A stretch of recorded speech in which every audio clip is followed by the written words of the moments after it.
Pregnant నా wife నాకు current bill tax అన్ని కడుతున్నా సార్. నా భార్య 29 నెలల కడుపు పెట్టుకోండి. నేను ఎక్కడ పోవాలి సార్? నేను ఎక్కడ పోవాలి?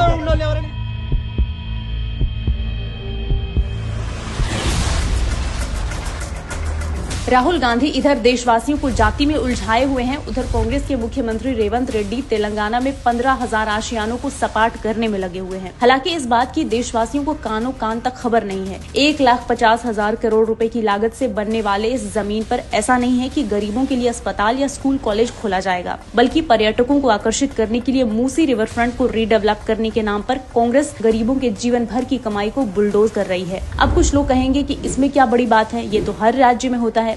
रीडेवलप करने के लिए अतिक्रमण हटाया जाता है। तो आपको बता दें कि मूसी रिवर फ्रंट एक कंप्लीटेड प्रोजेक्ट है, जिसे तेलंगाना की पिछली सरकार ने करीबन 16,000 करोड़ रुपए की लागत से 100% सीवेज फैसिलिटी के साथ बनवाया था। हैरानी की बात यह है कि तब एक भी घर नहीं तोड़े गए थे, लेकिन कांग्रेस के सत्ता में आने के बाद मूसी रिवर फ्रंट को रीडेवलप करने के नाम पर इसकी कॉस्ट 16,600 करोड़ से बढ़ाकर 50,000 करोड़ किया गया। उसके बाद राज्य के टूरिज्म मंत्री जुबली कृष्णा राव ने इसकी लागत 70,000 करोड़ रुपए की। ये सिलसिला 1.5 लाख करोड़ रुपए होने तक चलता रहा। ऐसे में शक बढ़ जाता है कि ऐसी क्या वजह थी कि पूरी की पूरी सरकार कई महीनों तक ये फैसला नहीं कर पा रही थी कि आखिरकार लागत रखी कितने जाए।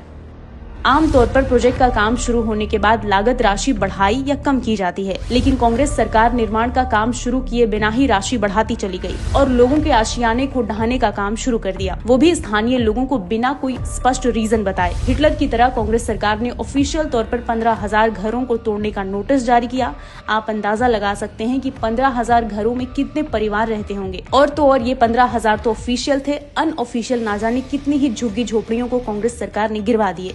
दिलचस्प बात यह है कि इस जगह पर रेवंत रेड्डी के भाई अनुमुला त्रिपति रेड्डी का आवास मौजूद है, लेकिन भाई सीएम है तो उन्होंने बकायदा हाईकोर्ट से अपने घर को बुलडोज न करवाने का स्टे ऑर्डर ले लिया। क्या ये कानून सब पर लागू नहीं होते? क्या एक इंसान का भाई सीएम है तो उसे अधिकार मिल जाता है अतिक्रमण करने का? इससे तो यही लगता है कि कांग्रेस विपक्ष में जाते ही गरीबों की मसीहा बन जाती है और सत्ता में आते ही गरीबों को दूध में पड़ी मक्खी की तरह फेंक देती है।